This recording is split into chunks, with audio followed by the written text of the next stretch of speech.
Examinai-vos a vós mesmos, se permaneceis na fé. Provai-vos a vós mesmos. Ou não sabeis, quanto a vós mesmos, que Jesus Cristo está em vós? Se não é que já estáis reprovados. Mas espero que entendeis que nós não somos reprovados.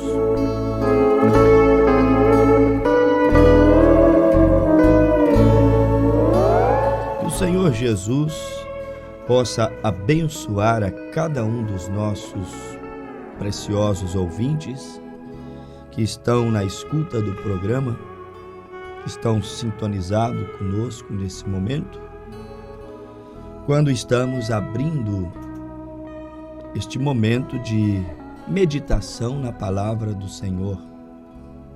Esse momento, quando lemos a Bíblia, hoje especialmente em 2ª Carta aos Coríntios, seu capítulo de número 13, versículo de número 5, quando nós tomamos aqui as seguintes palavras proferidas por Deus, pelo Espírito Santo, através dos lábios do apóstolo São Paulo. Examinai-vos a vós mesmos, se permaneceis na fé. Observe que Paulo disse: se você permanece na fé, então examine a ti mesmo. E ele diz mais: provai-vos a vós mesmos. Muitas vezes gostamos de provar os outros, mas Paulo disse: provai-vos a vós mesmos. Gostamos de examinar o outro, mas Paulo disse: examinai-vos a vós mesmos. Segundo aos Coríntios, capítulo 13, versículo 15. É aquilo que disse Jesus sobre o cisco e a trave que está no olho, tirando o cisco do olho do outro, esquecendo a trave que está no seu próprio. É mais ou menos isso que Paulo está dizendo: examinai-vos a vós mesmos, provai-vos a vós mesmos. E então ele diz: se não é que já estáis reprovados. Paulo está chamando aqui, meu prezado ouvinte, a igreja aos Coríntios e todos quanto lerem e ouvirem essas palavras que nós estamos repetindo apenas aqui. Paulo está chamando eles a irem em busca da sua própria realidade. Paulo está chamando a cada um a olhar para dentro de si mesmo. E como diz o ditado do povo, cada um olhando para o seu próprio umbigo. E isso nós chamamos de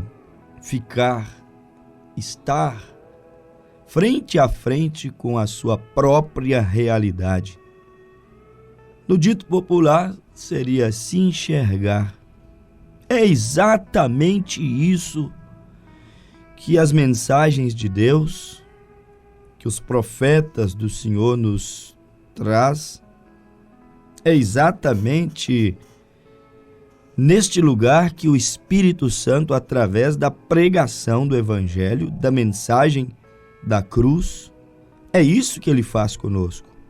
Ele não nos deixa cauterizados, anestesiados. Ele não nos deixará iludidos. As verdadeiras pregações do Evangelho não iludirão a ninguém.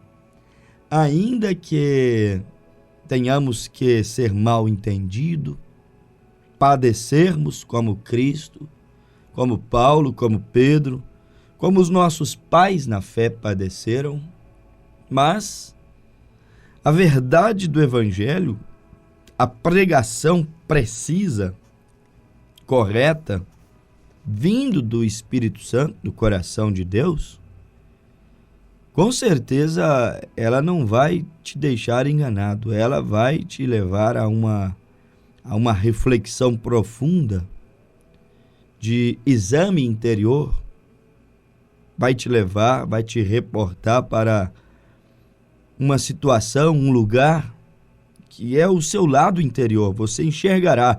O Evangelho leva o homem a enxergar o seu interior. Isso eu quero chamar de estar frente a frente com a realidade. O Espírito Santo faz isso conosco, ou pelo menos fará se nós deixarmos. Se hoje ouvirdes a sua voz, não endureçais os vossos corações. É necessário que isso seja citado em toda a pregação, porque praticamente em toda a pregação o Espírito Santo fala. E se você ouvir a voz dele e deixar, com certeza, se você permitir, se eu permitir, este bom pastor de João capítulo 10, Jesus disse: eu sou o bom pastor dá vida pelas ovelhas. Jesus disse: eu sou o bom pastor, as minhas ovelhas ouvem a minha voz e me seguem, ao estranho elas não seguirão.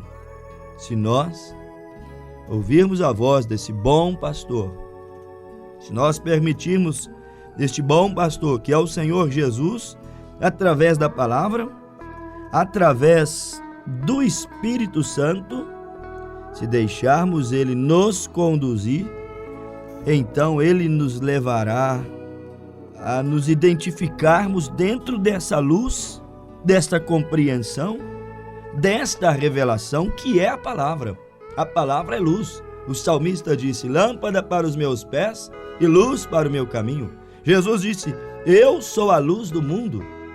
Quer dizer, se permitirmos como ovelha, o bom pastor Jesus, através da pregação da palavra e do toque, o quebrantar, o sensibilizar, que traz o Espírito Santo para o coração daqueles que atenciosamente ouvem a sua voz, então não ficaremos enganados, não seremos decepcionados naquele dia final, porque o Espírito Santo nos levará à pregação genuína da palavra. Ela não apenas amassageará o nosso ego, ela não estará tirando cisco em nossos ombros. Certo é que ela consola, cura, restaura, traz ânimo, alento, revigora, mas a palavra, ela também admoesta, ela adverte, ela é corretiva, e o amor de Deus, seu amor divino, ágape, seu amor perfeito, é corretivo. É como um pai que ama de fato seu filho, ele o corrigirá. Deus nos corrige através de sua palavra.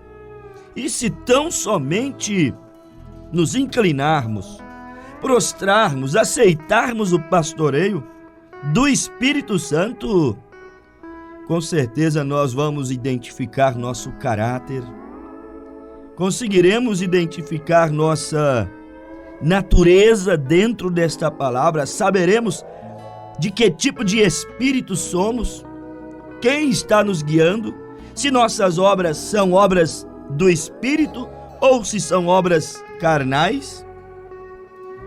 O Espírito Santo, ele nos revelará a nossa natureza. O Espírito Santo, através dessa mensagem de Deus, que ele tem nos enviado, tem nos trazido nessa última era da igreja, neste tempo que antecede o arrebatamento, neste tempo final, era de apostasia, tempo de crises, tempo em que o falso pareceria tanto com o verdadeiro, a ponto de Mateus, capítulo 24, versículo 24, dizer que o anticristo, se possível for, enganaria até os escolhidos, de tanto que o falso pareceria com o verdadeiro. Para enganar, tem que ter muita semelhança com a verdade. Mas quando nós permitimos o Espírito Santo nos conduzir, nos deixar frente a frente com a nossa própria realidade, ele nos revelará a nossa natureza, ele nos revelará dentro da palavra, com acontecimentos, com ensinamentos, com alguns personagens dentro da Bíblia. É só deixar Deus te conduzir e te guiar à luz das Escrituras. Ele nos revelará quem é que somos, de que espírito somos. E Paulo disse: se alguém não tem o Espírito de Cristo, este tal não é dele. Ouça a palavra, se abra para ela, se incline e se prostre para ela. Faça o que Jesus disse: examinai, pois, as Escrituras, porque vós cuidais ter nelas vida eterna, e elas testificam de mim. Se fizermos isto, vamos ficar desnudados, inexcusáveis diante de Deus, disse Paulo. Todos nós. E se fizermos isso, digo mais, não precisaremos de passarmos pelo juízo do trono branco, o grande juízo final. E por que é que não precisaremos de passar? Porque hoje a palavra nos revela a nossa natureza, de que espírito somos, nos revela se precisamos acertar alguma coisa, se precisamos nos arrepender, nos lavar no sangue de Jesus Cristo. A palavra, ela nos deixa inexcusáveis diante de Deus. O Espírito Santo tem essa capacidade de nos levar frente a frente com o que é que realmente nós somos. E para que isso? Porque Ele nos guia assim? Por que é que Sua palavra nos põe frente a frente com nossas dores, nossos traumas, nossas mágoas? Por que é que ela nos põe frente a frente com os nossos complexos, com os nossos maus hábitos? É porque nele não há mentira, nele há apenas verdade. E a verdade liberta, traz superação, a verdade cura. E o Espírito Santo, não para nos humilhar, mas ele nos põe frente a frente com nossa realidade, nossas dores, nossos traumas, nossos complexos, nossas mágoas, nossos pecados. Deus não te deixará enganado com o pecado, vivendo uma vida errada, pensando que não tem problema. Não pense, se você é filho, Deus te trará frente a frente com tua realidade. E isso não para te humilhar, não para me humilhar, mas isso fará o Senhor Deus para poder nos curarmos, para poder nos restaurarmos. O Espírito Santo não nos deixará enganados. Ele apontará os defeitos, como eu disse, não como um acusador, porque Deus não é acusador. O acusador é o diabo, ele que todos os dias vai perante o Pai, vai diante de Deus, levando a acusação contra os escolhidos. Foi ele que subiu lá para levar a acusação e tentar a Jó e armar uma cilada para Jó. O Espírito Santo não nos coloca frente às nossas dores, traumas, pecados, mágoas, erros para nos humilhar, mas para nos curar. Não para nos acusar, mas a fim de que reconheçamos o nosso erro e sejamos absolvidos. Quem reconhece, quem arrepende, quem confessa e deixa, alcançará misericórdia, diz a Bíblia. E isto é bom, isto é maravilhoso, isto é louvável perante Deus.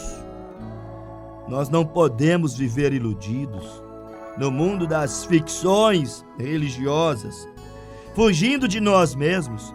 Como disse Paulo em 1 Timóteo, capítulo de número 4, mentes cauterizadas. Não podemos viver com as nossas mentes cauterizadas. Não cresce, não evolui. Romanos 12, não vos conformei-vos com este século, mas transformai-vos pela renovação de vosso entendimento.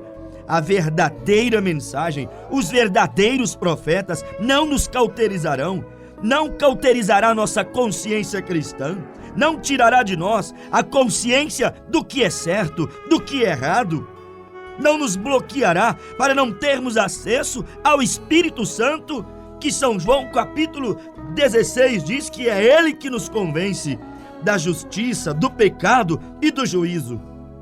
A Bíblia diz isso.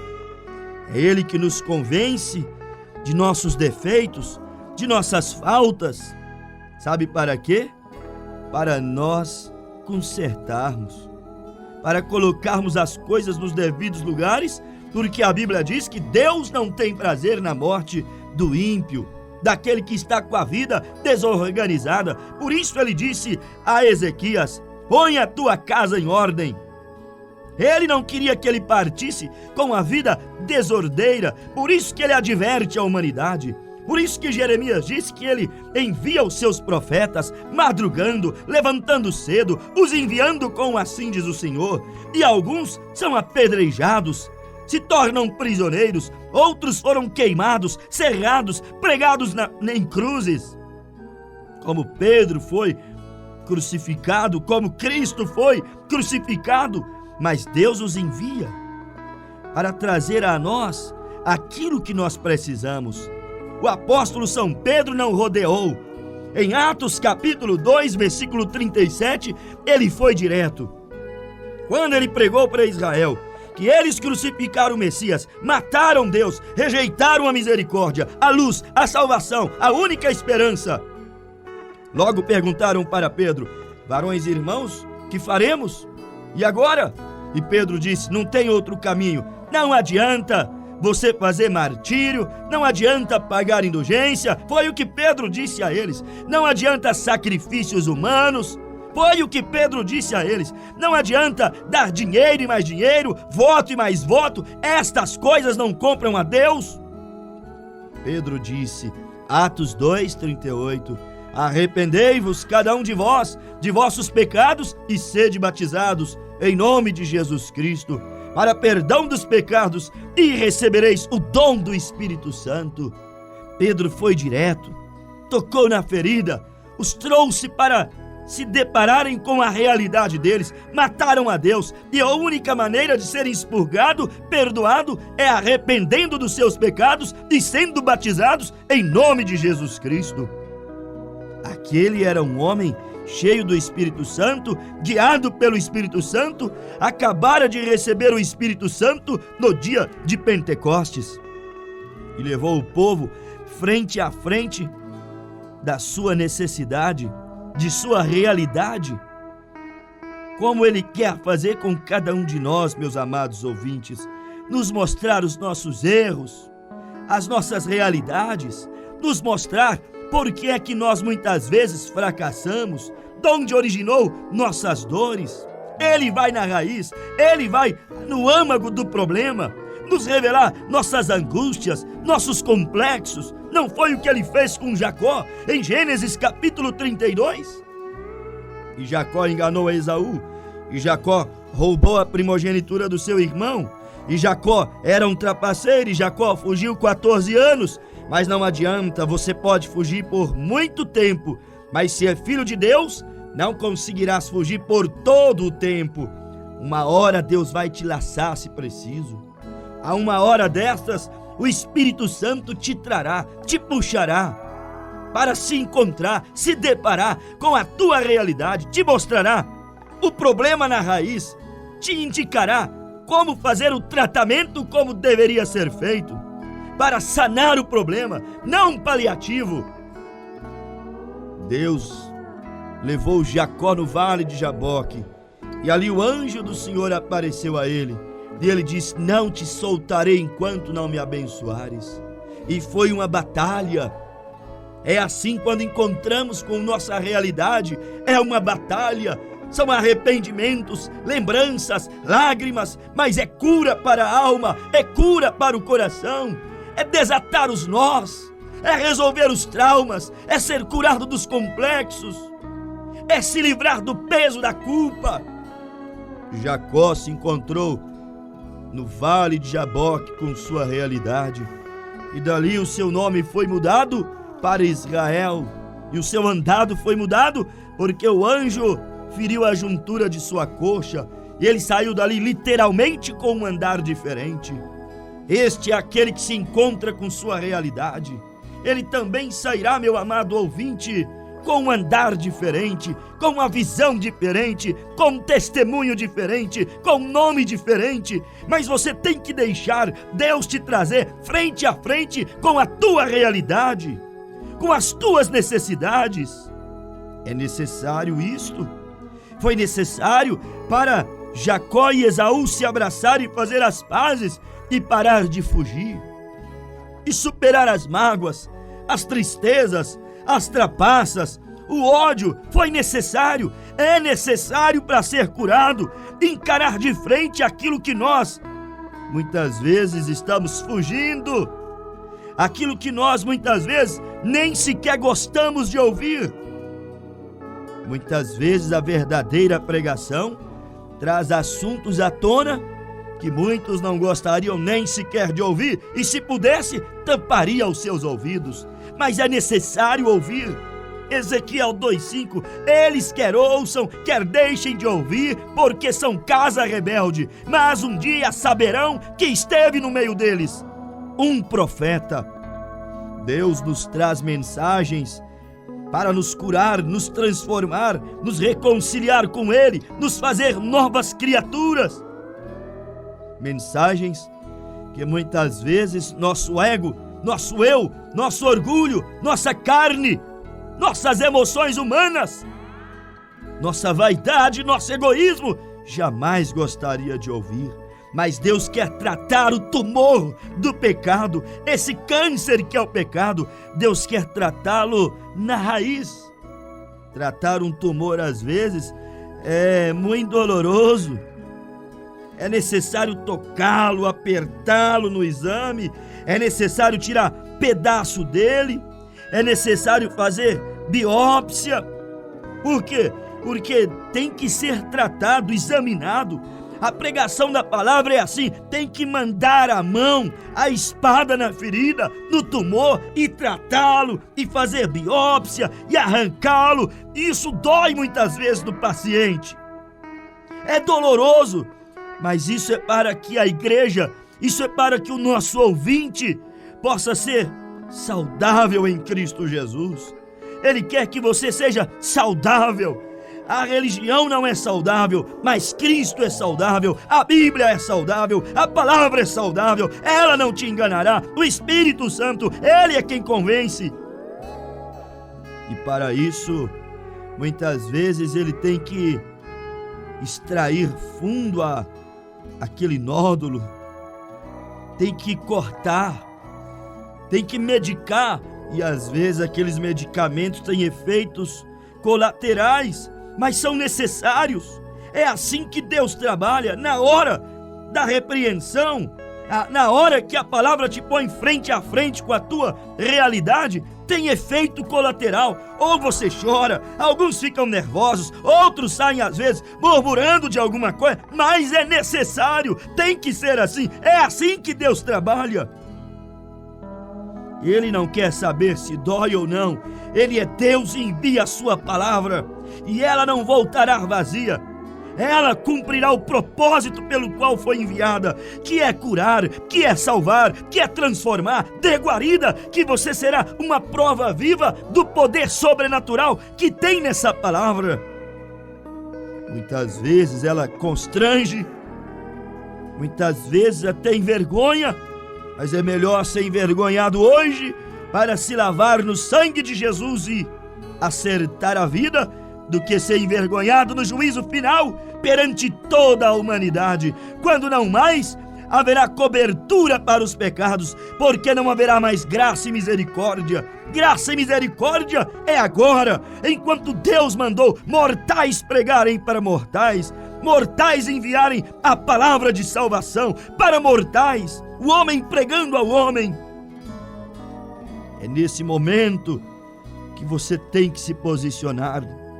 É nesse momento que você tem que deixar Deus arrancar esse tumor chamado pecado, que mata, que destrói, que tira a paz, a felicidade, que roubará do homem a vida eterna. Deus quer tratar o problema na raiz. Você chega ao médico e o médico te passa só um analgésico para combater o sintoma, a febre, a dor. Mas o bom médico, ele quer saber o que é que está originando aquela febre, aquela dor. Ele quer saber se é um problema no estômago, ele quer saber se é o que é que originou essa infecção. Ele vai examinar, ele quer um diagnóstico minucioso. é um exame de sangue, é uma tomografia, é uma ressonância, o que for preciso, ele fará para descobrir qual é o causador daqueles sintomas no corpo. Combater o sintoma e não combater a causa não resolverá. A palavra de Deus vem para combater o sintoma, para nos colocar frente a frente com a realidade, como Deus fez com Moisés. Moisés, fugitivo do Egito, 40 anos fugindo da realidade, deixando de ser o homem que Deus queria que ele fosse, o libertador de Israel, o guia do seu povo. Mas um dia Deus o fez subir a montanha, Deus o fez subir a sarça, e na sarça ele se encontrou com a sua realidade. E quando ele se encontrou frente a frente com sua realidade, teve um encontro com Deus, Deus o mudou. Tirou sua covardia, seu medo, tirou seu pessimismo, sua incapacidade. Ele disse que não podia, não conseguia, era um homem de difícil expressão, difícil fala, mas Deus o mudou, Deus o transformou. Quando nos encontramos com Deus, nossa realidade cai perante os nossos olhos e as frustrações, impossibilidades, condenação, tudo isso vai embora. Moisés sentiu diante de Deus todo o seu fardo ser aliviado, todo o seu medo ser tirado. Com Deus nos encorajamos, com Deus nos revigoramos. Frente a frente com a nossa realidade, como o profeta Isaías, no capítulo de número 6, no ano em que morreu o rei Uzias, Isaías diz: eu vi o Senhor assentado sobre um alto e sublime trono, e o seu séquito enchia toda a casa. E vi também os serafins que com 2 asas voavam, com 2 cobria o rosto e com 2 cobria os pés. E aí ele disse assim, e quando eu vi, eu disse: ai de mim, Senhor, porque sou um homem de lábios impuros. Isaías agora estava frente a frente com a realidade. O profeta dizendo que era um homem de lábios impuros e habitava no meio de um povo de impuros lábios, frente a frente com sua realidade. Quando ele se encontrou frente a frente com suas debilidades, seus erros, seus pecados, com aquilo que o desqualificaria como um homem de Deus, um filho de Deus, que o impossibilitaria de exercer uma missão profética, de ser um profeta messiânico, aquilo foi resolvido.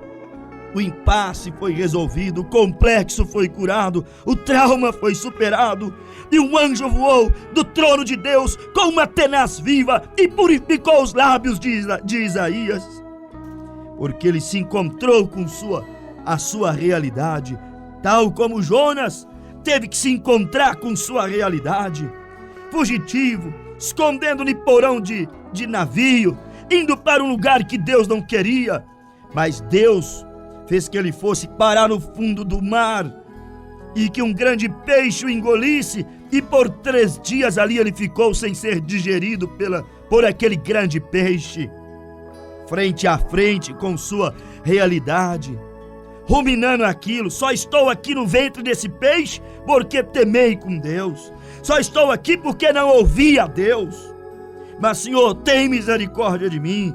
Levantou a mão e disse: permita a minha oração chegar no céu, permita minhas mãos estarem levantadas para o lugar certo, me tire aqui deste lugar sem oxigênio, sem vida, aqui eu perecerei. Jonas ficou frente a frente com sua realidade e Deus teve misericórdia dele. Ouvinte, venha para a cruz, venha para Cristo, venha para o Calvário, venha estar frente a frente com a tua realidade hoje enquanto há graça, porque se você não se encontrar frente a frente com tua realidade, você um dia terá que encontrar com ela no juízo final e não mais haverá perdão, misericórdia. Faça como o apóstolo São Paulo encontrou frente a frente com sua realidade. Aonde? Diante daquele Logos no caminho de Damasco, frente àquela bola de fogo, aquele pilar de fogo, ele encontrou Jesus dizendo: você não é servo, você é perseguidor, por que é que me persegues? Deus o trouxe de frente com a realidade, mostrando a ele que sua religião não lhe salvaria, muito pelo contrário, faria inimigo da cruz, inimigo de Deus. E quando ele se encontrou frente a frente com a sua realidade, com a realidade do que envolvia a sua vida, sua fé, seu modo de servir a Deus, então ele foi guiado ao arrependimento e foi batizado nas águas, em nome de Jesus Cristo, em Atos capítulo 22, versículo de número 16. Meu amigo ouvinte, deixe Cristo, o Espírito Santo, através da pregação da palavra, te levar até a cruz, até o sangue, até a ter uma experiência com o Senhor Jesus Cristo, e então tu te converterás em outro homem, como Moisés, como Paulo, como Jacó e como tantos outros que com Deus se encontraram e aceitaram o seu pastoreio. Que o Senhor Jesus te conceda a oportunidade e transforme a tua vida, em nome de Jesus Cristo. Amém.